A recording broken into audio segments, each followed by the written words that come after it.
श्रोते हो नमस्कार. तुम्ही ट्यून केलाय पिंपरी चिंचवड एज्युकेशन ट्रस्टचा infinity community radio 90.4 FM. Infinity विशेष या कार्यक्रमात तुम्हा सगळ्यांचं मनापासून स्वागत. आज प्रॉडक्ट कन्सल्टंट असणारे श्रीयुत पद्मनाभ सहस्रबुद्धे यांच्याशी प्रॉडक्ट मॅनेजमेंट या विषयासंदर्भात मेघना घाणेकर यांनी त्यांच्याशी साधलेला संवाद आता आपण ऐकणार आहोत. श्रोते हो नमस्कार. आज आपण विकासाच्या दृष्टीनं पावलं उचलून बरेच पुढे आलो आहोत. भारतातला उद्योग व्यवसाय याचा प्रगतीच्या दृष्टीनं जर आपण आलेख बघितला तर तो नक्कीच चढता आहे हे कोणीही सांगू शकेल. त्यात स्टार्टअप इंडिया किंवा मेड इन इंडिया यासारख्या संकल्पनेतून तर विविध प्रकारे उद्योग व्यवसाय आणि त्याचबरोबर रोजगार संधी यांचं नवीन रूप आज आपल्यासमोर येत आहे. जागतिक पातळीवर भारतानं गेल्या दशकात सकारात्मक बदल केला आहे. नवीन तयार होऊ घातलेली पिढी तर ही आणखीनच जोशानं आणि जोमानं यामध्ये उतरताना आपल्याला दिसतंय. श्रोते हो, आजकाल आपण बघत आहोत की खूप लहान वयातच तरुण मंडळी ही नवीन व्यवसाय संधी यांचं आवाहन स्वीकारत आहेत आणि त्यात प्रगतीसुद्धा करत आहेत. श्रोते हो, या सगळ्याशी निगडीत असा प्रॉडक्ट मॅनेजमेंट या विषयाबद्दलचे आपले विचार आणि आपली मतं व्यक्त करण्यासाठी आज आपल्या स्टुडिओमध्ये श्री पद्मनाभ सहस्रबुद्धे आलेले आहेत. नमस्कार पद्मनाभ. नमस्कार मेघना.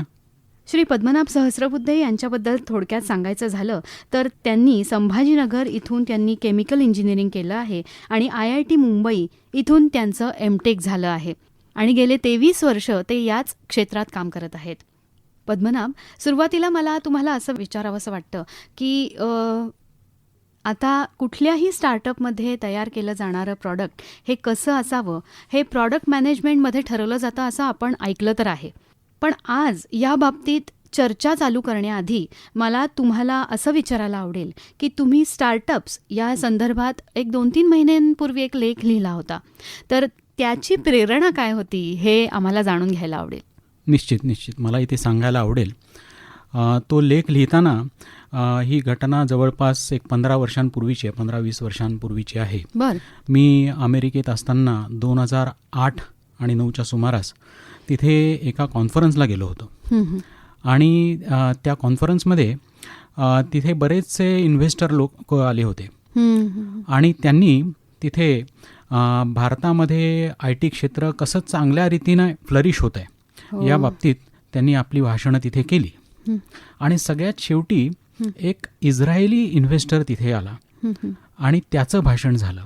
बरं. आणि त्या भाषणात त्यांनी सांगितलं की तुम्ही आता जे काही विषय मांडलेत की भारत हा IT क्षेत्रात अग्रेसर आहे आणि तिथे त्या बाबतीत खूप चांगलं वातावरण आहे, तर मला असं तुम्हाला सांगायचं आहे की जोपर्यंत तुम्ही बाहेरच्या देशांसाठी म्हणून सॉफ्टवेअर बनवत असाल तोपर्यंत तुमच्या या म्हणण्याला काही अर्थ नाही. बरं. तुम्ही खरं तर भारतातल्या गरजांसाठी तिथे असणाऱ्या प्रॉब्लेम्सवरती काही सॉफ्टवेअर्स बनवता आली आणि मग जर ती इतर देशांमध्ये कस्टमाइज करून तुम्हाला विकता आली तर मग तुम्ही निश्चित IT क्षेत्रात अग्रेसर आहात या म्हणण्याला काही अर्थ आहे. बरं. आणि ती गोष्ट माझ्या इतकी लक्षात राहिली की खरंच आपण जर विचार केला तर अगदी आजही आपण एक वेगवेगळ्या बनवलेल्या सॉफ्टवेअरसाठी बाजारपेठच आहोत. आपल्या इथे निश्चित वेगळ्या प्रकारचे प्रयत्न चालू झाले आहेत. पण तरी अजूनही आपण एक कन्झ्युमर म्हणूनच या गोष्टीचा आपण लाभ घेतोय. खरंय. तर ह्या गोष्टीवरती विचार करताना मला असं लक्षात आलं की ह्याचं कारण काय असावं. तर ह्याचं कारण असं आहे की जरी तुम्ही सॉफ्टवेअर्स बनवत असाल तरी पहिली गोष्ट ते सॉफ्टवेअर्स ज्या ऑपरेटिंग सिस्टीम्सवर चालतात ती ऑपरेटिंग सिस्टीम भारतात बनते का? नाही. ती तुम्ही बाहेरनं इम्पोर्ट करता. ती ऑपरेटिंग सिस्टीम ज्या मायक्रो प्रोसेसरवर चालते तोही इथे बनत नाही.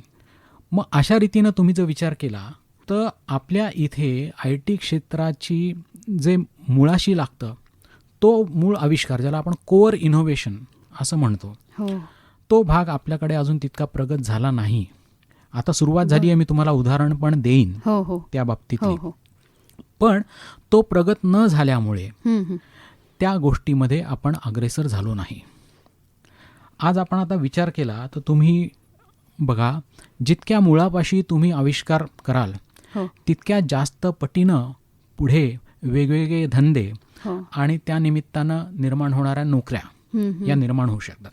त्या कॉन्फरन्समध्ये त्या व्यक्तीने जे आपल्याला कान उघडणी केली असंच म्हणता येईल, की जोवर तुम्ही म्हणताय की प्रगत देश आहे, पण सगळ्या गोष्टींवरती जे अवलंबन आहे ते स्वतःहून उभे राहून तुम्ही त्याच्यातून बाहेर न पडून स्वावलंबी किती छोट्या छोट्या गोष्टींपासून आपल्याला व्हावं लागणार आहे, हे कान उघडणी झाली आहे आणि ती किती प्रेरक ठरली आहे अगदी आणि ती बरोबर. इतरांसाठी पण किती प्रेरक असेल.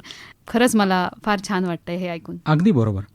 आता आधी हा उल्लेख केला तसा मूळ आविष्काराची गरज कुठे आहे हे आपण म्हणलो की प्रॉडक्ट मॅनेजमेंटसाठी उपयोगाचं असतं, पण मग अजून ह्याच्याबद्दल प्रॉडक्ट मॅनेजमेंटची सुरुवात कशी होते आणि त्याबद्दल तुम्हाला पुढे कसं वळता येईल आपल्याला श्रोत्यांसाठी सांगण्यासाठी, ते तिथे काय सांगाल? प्रॉडक्ट मॅनेजमेंट हे क्षेत्र असं आहे की तुम्हाला तुमच्या बाजारपेठेतील एखादा प्रॉब्लेम कळला तर त्या प्रॉब्लेमला तुम्हाला कसं सोडवता येईल या दृष्टीनं तुम्ही सतत विचार करायला पाहिजे. आणि ते विचार करण्याची पद्धत तुमची प्रगल्भ झाली की मग तुम्ही प्रॉडक्ट मॅनेजमेंट हे क्षेत्र किती इंटरेस्टिंग आहे हे याचा विचार करू शकता. अगदी साध्या साध्या गोष्टीतले प्रॉब्लेम्स तुम्हाला लक्षात आले पाहिजेत. आता मी मगाशी सांगितलं त्याप्रमाणे जोपर्यंत आपल्याकडे मायक्रो प्रोसेसरच नाही तोपर्यंत आपल्याला त्याच्या पुढचे बिझनेस म्हणजे ऑपरेटिंग सिस्टम त्याच्यावर डेव्हलप करणं फार दूरची गोष्ट आहे. पण मला इथे सांगायला आवडेल की ओपन सोर्स आर्किटेक्चर वापरून आपल्या इथे आत्ता IIT बॉम्बे यांनी अजित मायक्रो प्रोसेसर आणि IIT मद्रास यांनी शक्ती मायक्रो प्रोसेसर हे 2 प्रकारचे मायक्रो प्रोसेसर काढले आहेत. आणि यापैकी एका मायक्रो प्रोसेसरचा ॲक्च्युअली इस्रो हा नॅव्हिगेशनच्या साठी उपयोग करत आहे. अरे वा. तर ही खूप पुढची स्टेप झाली आहे आपल्यासाठी. आता आपण इथे काय केलं की हा प्रॉब्लेम निवडला की आपल्या गरजांसाठी लागणारा मायक्रो प्रोसेसर आणि तो बनवल्यावर आपल्याला त्याच्यातनं होणारी ही देशाला होणारी बचत आहे शेवटी. बरोबर आहे. हां. तर प्रॉडक्ट मॅनेजमेंट म्हटल्यावर आपल्याला प्रॉब्लेम सॉल्व केला की त्याच्यातनं एक तर तुम्ही कुठल्याही सेवेद्वारे म्हणजे ज्याला आपण सर्व्हिस म्हणतो ती सर्व्हिस देऊन तो प्रॉब्लेम सॉल्व करू शकता, किंवा एखादं सॉफ्टवेअर प्रॉडक्टच असं म्हणायला नको, कुठलाही एक प्रॉडक्ट जो एखादा प्रॉब्लेम सॉल्व करतो त्याच्यासाठी लागणारी एक विचारांची प्रोसेस, बरोबर, ही सगळी त्या प्रॉडक्ट मॅनेजमेंटमध्ये आपल्याला लागते. बरोबर आहे.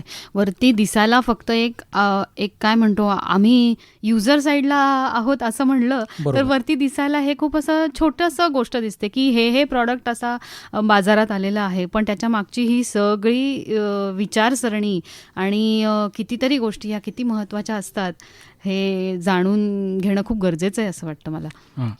प्रॉडक्ट मॅनेजमेंट हा तसा खूप विस्तारित विषय आहे. हो. पण आज आपण फक्त समजून घेऊ की आपल्या इथे प्रॉडक्ट मॅनेजमेंट जर वापरायचं असेल तर मगाशी मी सांगितलं तर एखाद्या बरोबर कोर इनोव्हेशनमध्ये तुम्ही प्रॉडक्ट मॅनेजमेंट हा विषय घेतला तर त्याच्यातनं किती प्रकारच्या नोकऱ्या निर्माण होऊ शकतात. यासाठी मी एक तुम्हाला उदाहरण सांगतो. की तुम्ही विचार करा, आपल्याकडे तो मायक्रो प्रोसेसर बनला, हो, त्याच्यावरती ऑपरेटिंग सिस्टीम आपल्या इथेच बनवण्यात आली. बरोबर. सध्या भारतामध्ये एक कंपनी आहे जी आपल्या इथल्या मोबाईलसाठी ऑपरेटिंग सिस्टीम बनवते. ही खूप पुढची स्टेप आहे आपल्याला.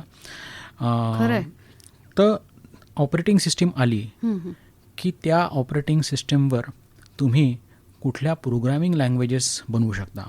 उदाहरणार्थ मायक्रोसॉफ्ट विंडोजच घ्यायचं झालं तर C++, C# या वेगवेगळ्या लँग्वेजेस आपण त्याच्यावरती वापरू शकतो.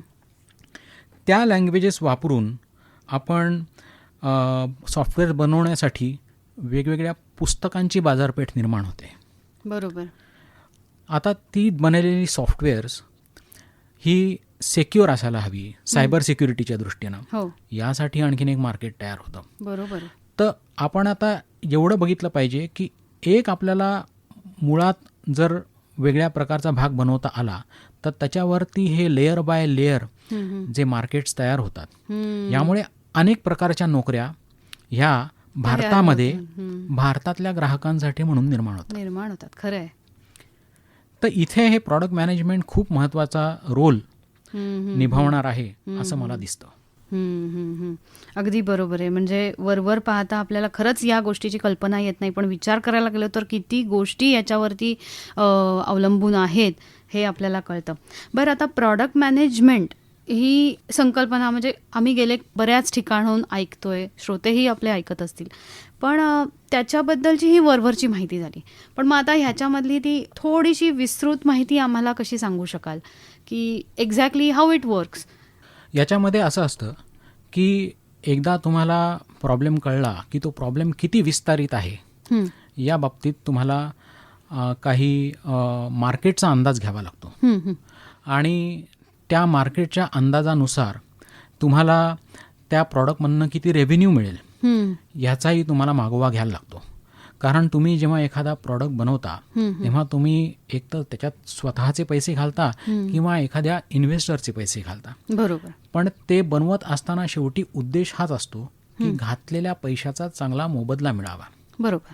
मग ह्यासाठी त्या प्रॉडक्टला किती जास्त मार्केट आहे ते मार्केटचा अंदाज काढताना तुम्हाला ते प्रॉडक्ट कुठल्या कुठल्या प्रकारचं कस्टमर वापरते याचा खूप चांगली जाण पाहिजे आणि त्याला आम्ही कस्टमर पर्सोना असं म्हणतो. बर. तर कस्टमर पर्सोना म्हणजे काय? तर आता आपण ऑनलाईन बरेच वेळा फूड मागवतो. हो. ठीक आहे. तर ह्याचा कस्टमर पर्सोना कोण आहे? तर आपल्याला असं वाटतं नाही कोणी असेल जो फोनवर ऑर्डर करतो. तसं नसतं. याच्यात त्यांना ॲक्च्युअली आयडेंटिफाय करायला लागतं की एखादी घरची बाई जिला आता खूप घाई आहे, तिला तो तिथे प्रॉब्लेम आहे म्हणून तिला तत्काळ समजा फूड ऑर्डर करता आलं तर तिला ते सोयीचं जाणार आहे. एखादा बॅचलर माणूस आहे जो हॉटेलवर राहतोय पण त्याला आत्ता बाहेर जाऊन खायची सोय नाही आहे, मग त्याला तिथे ते ऑर्डर करता येईल. बर. हे दोन प्रकारचे कस्टमर छोट्या गोष्टी आहेत या, नाही? किती खूप छोट्या गोष्टी आहेत आणि हे दोन प्रकारचे कस्टमर पर्सोना झाले. आता ह्याच्यासारखेच या सॉफ्टवेअरसाठी आपण अजून 2-3 प्रकारचे कस्टमर पर्सोना आयडेंटिफाय करू शकतो. मग अशा प्रकारचे लोक पुण्यात किती आहेत, महाराष्ट्रात किती आहेत, भारतात किती आहेत या स्केलचा आपण विचार करून मग त्याच्यावरनं आपण ते मार्केट काढू शकतो आणि मग इन्व्हेस्टरला आपण ते पटवू शकतो की हे प्रॉडक्ट जर आपण काढलं तर तुम्हाला इतकं मोठं मार्केट बाजारपेठ उपलब्ध होईल. आता यानंतर काय होतं की प्रॉडक्ट बनवायला तर चालू केलं, कस्टमर पर्सोना आयडेंटिफाय झाले. आता तुमची सॉफ्टवेअर प्रॉडक्ट किंवा दुसऱ्या प्रकारचं प्रॉडक्ट बनवणारी एक टीम असते. आता ती टीम ऑफिसमध्ये असते, ऑफिसमध्ये बसून काम करते. बाहेर सेल्सचे लोक असतात जे ते प्रॉडक्ट विकायचं काम करणार असतात. बरोबर. पण यांच्यामध्ये एक दुवा साधणारा व्यक्ती लागतो की जो त्या सेल्सच्या लोकांकडनं किंवा जर ते B2C म्हणजे बिझनेस टू कस्टमर, जसं आपण मगाशी प्रॉडक्ट पाहिलं की एंड कस्टमर हा इंडिव्हिज्युअल माणूस आहे तर त्याला बिझनेस टू कस्टमर असं म्हणतात. तर त्याच्याकडनं काय फीडबॅक येतोय हे ऐकून मग इंजिनिअरिंगच्या लोकांना त्या प्रकारे त्या प्रॉडक्टमध्ये बदल करणारा असा जो व्यक्ती असतो तो मधला दुवा म्हणजे प्रॉडक्ट मॅनेजर. खरं तर खूप मोठीच रिस्पॉन्सिबिलिटी असते प्रॉडक्ट मॅनेजरची. आणि म्हणून अनेक वेळा आपल्या इथे प्रॉडक्ट मॅनेजरला मिनी CEO असं म्हणतात. खरंय. म्हणजे रिक्वायरमेंट आणि आपण जे प्रॉडक्ट देतोय त्यामधलं त्या दोन्हीचा बॅलन्स राखता येणं म्हणजे ही मोठी जबाबदारीची गोष्ट आहे प्रॉडक्ट मॅनेजरची. खरंच आहे, प्रॉडक्ट मॅनेजमेंट हे खूप इंटरेस्टिंग विषय आहे. Startup India, made in India आपण हे जे ऐकतोय त्याच्यातून वेगवेगळे तरुण ह्यामध्ये उतरत आहेत. आपण म्हणतोय की ते काहीतरी इनोव्हेटिव्ह सॉफ्टवेअर्स म्हणा, आता जसं रोटी मेकर येतं आहे, थोडक्यात स्वयंपाक आपण तयार करतो त्याचंसुद्धा एक बनवायचं मशीन येतं आहे बाजारात. हे सगळं इंडिव्हिज्युअल बेसिसवरही लोक उतरत आहेत त्यामध्ये. आणि शिवाय ज्या कंपनीजमधनं मोठमोठ्या कंपनीजमधनं मोठमोठे सॉफ्टवेअर्स हे होतात तिथे पण प्रॉडक्ट मॅनेजरचं काम असं आहे. पण मग ह्या दृष्टीने जेव्हा पावलं उचलत आहेत तरुण तर ज्यांची क्लॅरिटी आहे ते पहिल्यापासून ठरवू शकतात की आपल्याला ह्याच्यामध्ये जाते. पण ज्यांची क्लॅरिटी नाही आहे किंवा नंतर गेल्यानंतर त्यांच्या हे लक्षात येतं की अरे हा पण असा एक इंटरेस्टिंग विषय आहे, पण मग त्या दृष्टीने त्यांना काहीतरी मार्गदर्शन होण्यासाठी असे काही कोर्सेस आहेत का ह्याच्यामध्ये? आहेत ना. प्रॉडक्ट मॅनेजमेंट जसं तुम्हाला मॅनेजमेंटमध्ये जायचं आहे म्हटल्यावर तुम्ही MBA करता, तसेच काही कोर्सेस आणि सर्टिफिकेशन्स आहेत जे केल्यावर तुम्हाला प्रॉडक्ट मॅनेजमेंट काय आहे हे चांगल्या रीतीनं कळू शकतं. बरं. आता जसं एखाद्या माणसामध्ये उपजत काही गुण असतील तर तो MBA न करताही मॅनेजर बनू शकतो. तसंच तुम्हाला थोडं त्या विषयाचं ज्ञान असेल तर तुम्हाला ते कोर्स न करताही तुमच्या टीममध्ये असताना तो कस्टमर पर्स्पेक्टिव्ह टीममध्ये आणून तुम्हाला स्वतःही प्रॉडक्ट मॅनेजमेंटमध्ये शिफ्ट होता येतं.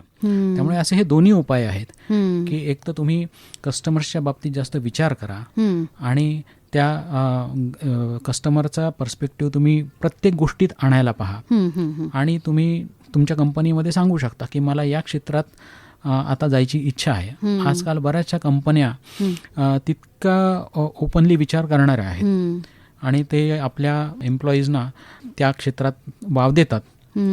किंवा दुसरी गोष्ट म्हणजे काही सर्टिफिकेशन्स आहेत. आता जवळपास सर्व मॅनेजमेंट स्कूल जे आहेत भारतातल्या, म्हणजे IIMs आहे, ISB आहे, हे प्रॉडक्ट मॅनेजमेंट स्पेसिफिक डिग्री हे देतात आणि ती करूनही मग तुम्ही लायक बनतात. म्हणजे दुसऱ्यांच्या नवीन नोकरी बघताना तुम्हाला बघायचं की बाबा नाही, इथून पुढे आता मी प्रॉडक्ट मॅनेजमेंटची नोकरी करणार, तर तसंही तुम्ही तिथे जाऊ शकता. त्या सर्टिफिकेशनचा उपयोग करून तुम्ही तिथे हे करू शकता. इंटरेस्टिंग आहे. पण आता आपल्या श्रोत्यांना आपण हे प्रॉडक्ट मॅनेजमेंटबद्दल बोललो, ते कसं चालतं, म्हणजे साधारण आतमध्ये कसा प्रवास असतो त्या सगळ्याचा, हेही आपण बघितलं. खूपच इंटरेस्टिंग आहे हे सगळं. पद्मनाभ, मला तुम्हाला असं सुचवावं असं वाटेल की आपल्या श्रोत्यांना याबद्दल आणखीन विस्तृत कळावं, समजावं, यासाठी काही उदाहरणं देता येतील का? निश्चित. अगदी म्हणजे भारतातलं बनवलेलंच प्रॉडक्ट याचं अगदी उदाहरण बघायचं झालं तर ते सर्वात जुनं प्रॉडक्ट आहे ॲक्च्युली. त्याचं मी उदाहरण देईन, ते म्हणजे टॅली. टॅली सॉफ्टवेअर हे 1986 मध्ये गोयंका पिता पुत्र यांनी चालू केलं आणि आज आता त्याला जवळपास 40 वर्ष होत आली. तर टॅली हे एंटरप्राइज रिसोर्स प्लॅनिंगमध्ये अतिशय विस्तृतपणे वापरलं जाणारं सॉफ्टवेअर आहे. हो, म्हणजे अगदी 12वी नंतर सुद्धा MSCIT, टॅली हे सगळे कोर्सेस येणं गरजेचं असतं असं आम्ही ऐकलेलं होतं, म्हणजे आमच्या ग्रॅज्युएशनच्या ह्याच्यामध्ये. पण ते टॅली सॉफ्टवेअर आपल्या देशातच कोणीतरी तयार केलेलं आहे आणि त्याचा उपयोग असा इतका विस्तृत आहे हे माहिती नव्हतं. म्हणजे दुसरी गोष्ट म्हणजे तुम्ही जोहो ही कंपनी ऐकली असेल. बरं. तर जोहो ही कंपनी भारतातल्याच माणसानं चालू केली आहे आणि झोहो ही कंपनीनी जे काही सॉफ्टवेअर आत्ता लॉन्च केले त्याच्यामध्ये मी जर एखादा धंदा करणारा असेल, ट्रेडर असेल सप्लाय चेनमध्ये, तर मला स्वतःच्या आवश्यकतेनुसार त्यांचा लो कोड प्लॅटफॉर्म असं म्हणतात, म्हणजे ज्याच्यासाठी तुम्हाला प्रोग्रॅमिंग लँग्वेज शिकायची आवश्यकता नसते. तुम्ही ड्रॅग अँड ड्रॉप ही प्रणाली वापरून तुम्ही चटकन तुम्हाला पाहिजे असलेलं सॉफ्टवेअर बनवू शकता. हे ड्रॅग अँड ड्रॉप म्हणालात म्हणजे काय एक्झॅक्टली? याच्यामध्ये ड्रॅग अँड ड्रॉप म्हणजे तुम्हाला एखादं, अगदी तुम्ही बघा की गुगलवर तुम्ही लॉग इन करता, तिथे 2 टेक्स्ट बॉक्स असतात आणि लॉग इन बटन असतं. आता आधीच्या काळी हे सगळं एका HTML प्रोग्रामिंग लँग्वेजमध्ये बनवायला लागायचं. पण आता drag and drop low code प्लॅटफॉर्ममध्ये तुम्हाला बाजूचा एक पॅनल असतो ज्याच्यातनं तुम्ही चटकन टेक्स्ट बॉक्स हवा असेल तर टेक्स्ट बॉक्स घेऊ शकता, बटन हवं असेल तर बटन घेऊ शकता. अरे बापरे. बरं. तर ह्या लेवलपर्यंत सगळ्या गोष्टी त्या जोहोनी लो कोड प्लॅटफॉर्मनी लोकांना अवेलेबल करून दिल्या आहेत. म्हणजे आता तुम्हाला सॉफ्टवेअर जर तयार करायचं असेल तर तुम्हाला फक्त तुमच्या धंद्याची जाण असणं जास्त आवश्यक आहे.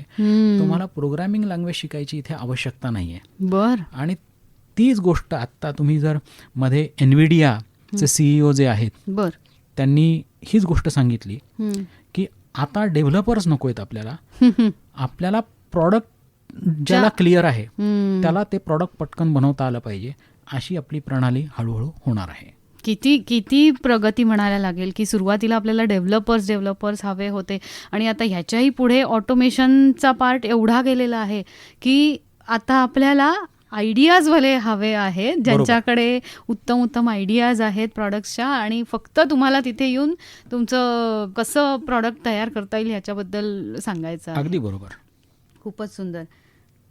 दुसरं उदाहरण म्हणजे जे नॉन सॉफ्टवेअरमधलं आहे हं, ते म्हणजे आता तुम्ही ऐकलं असेल बोट हेडफोन्स. हं, तर 2016मध्ये हं. आपल्या इथे स्टार्टअप इंडिया चालू झालं हो.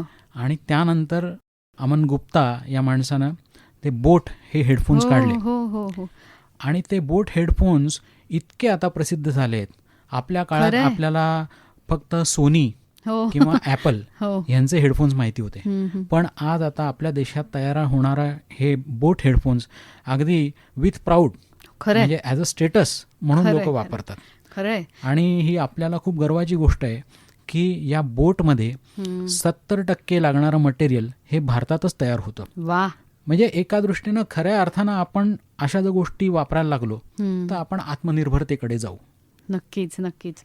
आणि एक विचार असा येतो ना मनात की युजर साईडला, म्हणजे मी म्हणते जे वापर करणारे आहेत त्यांच्या बाजूला जर गेलो तर इतक्या गोष्टी सगळ्या ज्या असतात त्या एक या मोबाईलमध्ये असतात आणि त्याच्यावरती फक्त एक क्लिक करणं आणि ती गोष्ट घडणं, ह्या इतक्या सोप्या स्तरावर त्या गोष्टी व्हायला लागलेल्या आहेत. अगदी. पण त्याच्यामागचं हे सगळ्यांचं ब्रेन, जे बुद्धिमत्ता जी आहे लागतीये, ती खरंच कौतुकास्पद आहे आणि अभिमानास्पद आहे. अगदी बरोबर. आणि म्हणून मग आपण बोटचं उदाहरण मी यासाठी सांगितलं की प्रॉडक्ट मॅनेजमेंट ही गोष्ट फक्त सॉफ्टवेअरमध्येच लागते असे नाही, IT क्षेत्रात लागतेच असं नाही. तर तुम्हाला कुठल्या प्रकारची सेवा द्यायची असेल, कुठल्याही प्रकारचं नॉन सॉफ्टवेअर ज्याला आपण म्हणू, हां. ही खुर्ची आपण ज्याच्यावरती बसलोय, ही खुर्ची बसण्यासाठी कशी जास्तीत जास्त सोयीची करता येईल. म्हणजे अगदी लहान मुलापासून ते एखाद्या ज्येष्ठ नागरिकापर्यंत या खुर्चीला कसं जास्तीत जास्त सोयीचं करता येईल, खरंय. हे विचार करणं म्हणजे पण प्रॉडक्ट मॅनेजमेंटमध्ये येतं. खरंय. प्रत्येक जण घेताना मनुष्य किती सोयीची आहे, ती कशी उत्तमरित्या आपल्याला त्याचा उपयोग करता येईल असाच त्या गोष्टीचा विचार करत असतो. पद्मनाभ, ही उदाहरणं ऐकून आपल्याला नक्कीच प्रेरणा मिळत आहे, म्हणजे आम्हाला मिळत आहे असं मी म्हणेन. आणि बऱ्याचदा कसं होतं ना की चांगल्या गोष्टी आपल्याकडे असतात पण त्याचा उपयोग झाल्याशिवाय किंवा त्याची जाणीव झाल्याशिवाय त्याची आपल्याला किंमत कळत नाही, असं एक आपण म्हणतो. आणि अशी उदाहरणं ऐकली की ह्या गोष्टी आपल्याला उत्तमरित्या कळतात की अरे आपल्याकडे काहीतरी आहे, आपण बुद्धिमत्ता आहे ती वापरूया आणि ह्या छोट्या गोष्टींवरचं जे आपलं अवलंबन आहे ते कमी करून आपण स्वावलंबनाच्या दृष्टीने विचार करूया. अगदी बरोबर. तरुण आपले जे विद्यार्थी मंडळी आहेत, जे आता कॉलेजमधनं बाहेर पडतात किंवा नोकरदार वर्ग आहे, एक इच्छा असते प्रत्येकाच्या मनात की मला काहीतरी करायचंय, माझं काहीतरी हे करायचंय, पण मग एकदम असं क्लिक होत नाही म्हणतो आपण, जे की त्या पद्धतीने कसं, म्हणजे सुरुवात विचारांची कशी करावी, की कुठल्या ठिकाणी गरजा असतील, म्हणून ह्याच्यावर थोडासा प्रकाश जो तुम्ही टाकलात तर मला वाटतं बरं पडेल. आता यामध्ये कसं आहे की काही तुम्हाला स्वतःला सवयी लावून घ्याव्या लागतात. म्हणजे अगदी साधं रिक्षातनं तुम्ही जात असाल, साधा प्रॉब्लेम घ्या, पूर्वीच्या काळी जो होता की सुटे पैसे नाही, बरोबर, आणि त्यामुळे मग एक तर त्या रिक्षावाल्याला फिरत असायला लागायचं किंवा तुम्हाला मिळालेल्या रिक्षा सोडायला लागायच्या. हा प्रॉब्लेम होता. हो. त्यावरती आता आपण QR कोड वापरून आजकाल सहज पेमेंट करतो. तर हे इथल्या प्रॉब्लेमसाठी ॲड्रेस केलं गेलेलं एक सोल्युशन आहे. बरोबर. तर तुम्हाला प्रॉब्लेम दिसला की तुम्ही तो पहिल्यांदी लिहून घ्यायला शिकलं पाहिजे. तुमच्याकडे एक मोठी लिस्ट आपोआप त्या प्रॉब्लेमची तयार होते. मग त्यातला प्रॉब्लेम सगळ्यात मोठा कुठला आहे हे तुम्ही जाणू शकता, आणि अर्थातच मग त्याला जास्त बाजारपेठ असेल हे तितकंच खरं आहे. आता भारतासाठी आपण पाहिलं तर कृषी बाजार हा भारतामध्ये खूप मोठा आहे. बरोबर. आणि कोणत्याही त्या बाबतीत नवीन उपक्रमाचा विचार करायचा झाला तर आपल्याला शेतकऱ्याच्या प्रमुख समस्या समजून घेणं फार महत्वाचं आहे. आता या समस्या कुठल्या आहेत तर हवामान अस्थिर असणं, राज्य सरकारची धोरणं असतील नवीन येणारं त्यांना माहिती होणं, संबंधित प्रदेशातील पुरवठा साखळी म्हणजे ज्याला आपण सप्लाय चेन म्हणतो, याचे काही लिमिटेशन्स असतात. ज्यामुळे अनेक वेळा जास्त उत्पादन झालेलं, आता आपण कांदे ऐकतो की कांदे वाया गेले,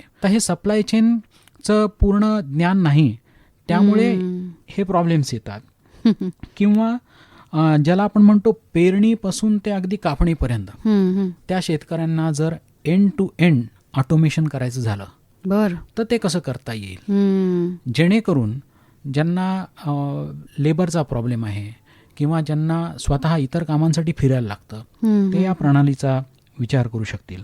बरोबर आहे. मुळामध्ये या सगळ्या गोष्टींचा विचार करताना शेतीचक्राच्या धर्तीवर विचार करणं आणि प्रमुख पिकांच्या नियोजनासाठी एक प्लॅटफॉर्म तयार करणं शेतकऱ्यांसाठी नक्कीच उपयोगी पडेल, असं काही अगदी विचार झाला तर. आणि यामध्ये जर आपण तंत्रज्ञानाचा विचार केला तर वेगवेगळ्या प्रकारचे सेन्सर्स, काही IoT सेन्सर्स असतात, यांचा वापर करून आर्टिफिशियल इंटेलिजन्स म्हणजेच कृत्रिम बुद्धिमत्ता, ह्याचा वापर करूनही आपण शेतकऱ्याचं बरेचसे प्रॉब्लेम सॉल्व्ह करू शकतो. दुसरी गोष्ट आहे आपल्याकडे वैद्यकीय क्षेत्रात. वैद्यकीय क्षेत्र असं आहे की जे देशात नाविन्यपूर्ण कामाची अक्षरशः वाट पाहत आहे आता. आणि त्याच्यामध्ये ॲनालिसिस म्हणजे विश्लेषणात्मक चाचण्या बरोबर ज्या आपण करतो, त्याच्यामध्ये या गोष्टीला खूप मोठा वाव आहे. पेशंटसाठी विमा, पैशांच्या अभावामुळे बरेच लोक महागड्या वैद्यकीय चाचण्या करू शकत नाहीत. एखाद्या व्यक्तीच्या रोगाचे निदान खूप उशिरा होतं, तर आजकाल आर्टिफिशियल इंटेलिजन्स वापरून कॅन्सरसारखे पुढे होणारे रोग आधी कळू शकतात. तर या क्षेत्रातही खूप आपल्या इथे वाव आहे. आता आपण नुकतंच कोविडचं उदाहरण पाहिलं की प्रवासी जे होते त्यांच्यामुळे हा रोग पसरण्याचे खूप जास्त चान्सेस असतात. तर मग त्या प्रवाशांच्या एकूण ट्रेंडवरनं तो कुठल्या भागात पसरेल या गोष्टी पण आपल्याला त्याच्यातनं शोधून काढता येतील. त्या क्षेत्रातही प्रॉडक्ट काढता येईल. असे हे वेगवेगळे प्रॉब्लेम्स आपण जाणून घेतले आणि त्याच्यावर आपण प्रॉडक्ट्सचा विचार करत राहिलो तर निश्चितच या नवीन पिढीला, ज्यांना इन्फॉर्मेशन ॲक्सेसही अतिशय सोपा आहे आणि जे आत्मविश्वासाच्या दृष्टीनेही खूप पुढचं त्यांनी पाऊल टाकलेलं आहे, खरंय, त्यांना निश्चित या क्षेत्रात चांगला वाव आहे असं मला वाटतं. खरंच आहे. मला फक्त आणखीन एक सांगावंसं वाटतं शेवटी की आपल्या देशात आता भारताला प्रॉडक्ट नेशन म्हणून एक नरेटिव्ह तयार करायचा आहे. आणि तुम्ही जर पाहिलं HCLचे संस्थापक अजय चौधरी, तर यांनी या बाबतीत फार छान पुस्तकही लिहिले. ते अनेक जणांनी वाचावं. जस्ट ॲस्पायर असं म्हणून पुस्तक लिहिलंय. तर ते अनेक जणांनी वाचावं असं मला इथे सांगावं असं वाटतं. नक्कीच.